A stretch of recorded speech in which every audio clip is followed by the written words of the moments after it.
Alright, so this is Flight 2. Same day, I haven't adjusted anything. It was including, in fact, my flapper arm likes to get stuck. Loose leakages, of course. What do you expect? But you'll notice, it'll do it. See how that top flap likes to stay up even though I return the servo? Originally, I thought maybe the wind difference flowing across the wing would push it back down, or the pressure against the aileron would prevent it from flapping up, but then I didn't think, of course, I have the 2100 9-gram servos. They push so hard against it, it locks it anyway. But I found a quick way to fix it. It's just double back on my toggle for my elevators, and it snaps it back once it gets stuck. But as long as I'm flying into the wind, it shouldn't be a problem, which that's what this flight's going to be.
I guess that's the best landing I can get out of it.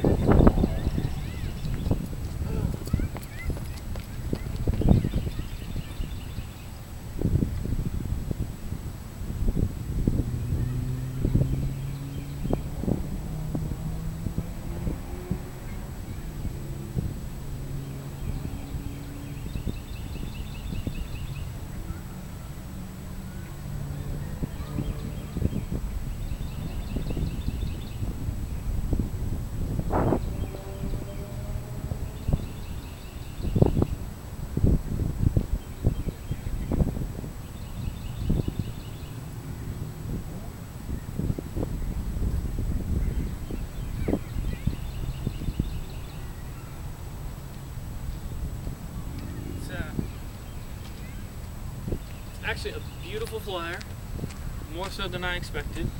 I got a real good roll in there.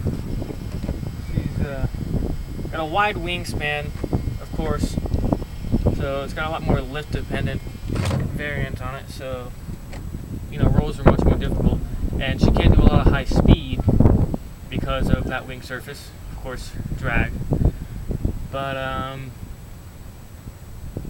it flew really great, and I'm very happy with how this came out.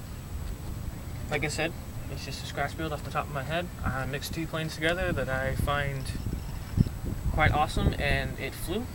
I did no balancing. Center of gravity is actually really far forward for this plane. It's right here, across the vertical lanes, which is very surprising, something I did not expect. You would think in something with a wing base such as this, it would be more along the lines of here, which is where I place the motor head. Of course, I'm sure I can peel these off and show you.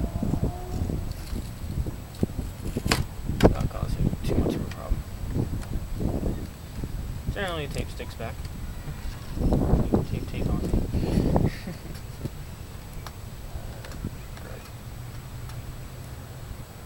Possibly not. Nope. Okay, well, it's not coming off now. I'll do that when I get home, possibly. We'll do one more flight real quick. Hopefully I am in frame. I'm not entirely sure.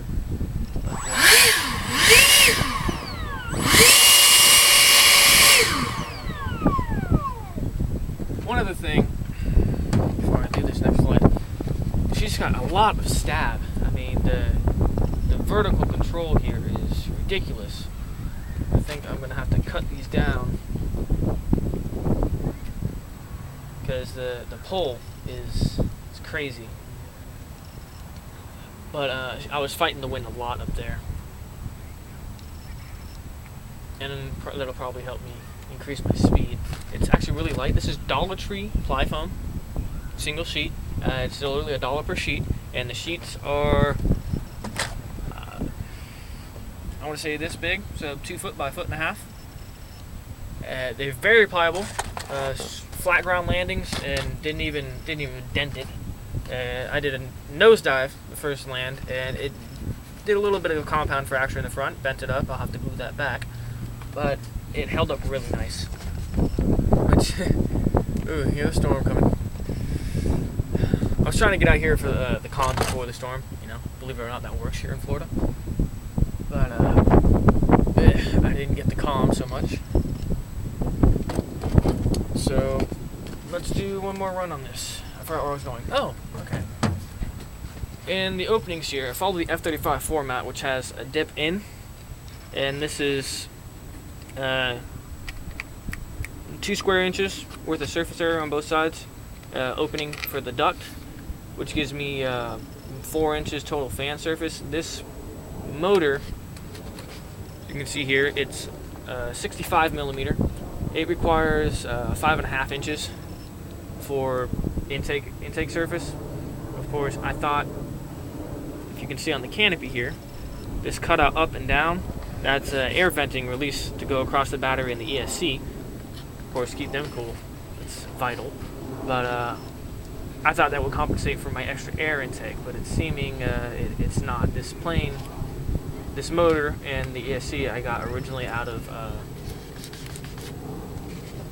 my F-16. It was pretty fast. It did about 55. So I know what this motor is capable of, and I'm thinking I have a limited airflow, which is causing it to diminish its overall power. So what I'm probably going to wind up doing is actually cutting this inlet exterior here off, the secondary piece that tilts in, because that cuts back my intake surface. So I'll open it up across here, probably keep that secondary, but take this bit off, and that'll hopefully open up my air intake, unless I actually flange it outwards, which will definitely increase my air intake as the plane flies. It'll catch the air and pull it in. I'm not sure which one I want to do, but I will find out. Ooh, that is lightning, so no more flights for today. I appreciate you watching. Would appreciate any commentary. And okay, I will most likely have a link to my Facebook page where I will be posting, well, probably not my Facebook page, that's a little too social, but a link somewhere to post the PDF plans for this, if anyone would like them. It's actually a really fun jet, but of course, like I said, I'm going to cut down the sizing on the vertical stabs, because there's just too much catch for the wind flow. It definitely keeps the plane straight, but it doesn't need that much. And it might make it look a little meaner, a little stealthier with the smaller stabs. I don't know. We'll find out. But that's for the next video. For now, this wind's getting pretty bad. I can see the storm front over there. So we're going to take off. Thanks for watching.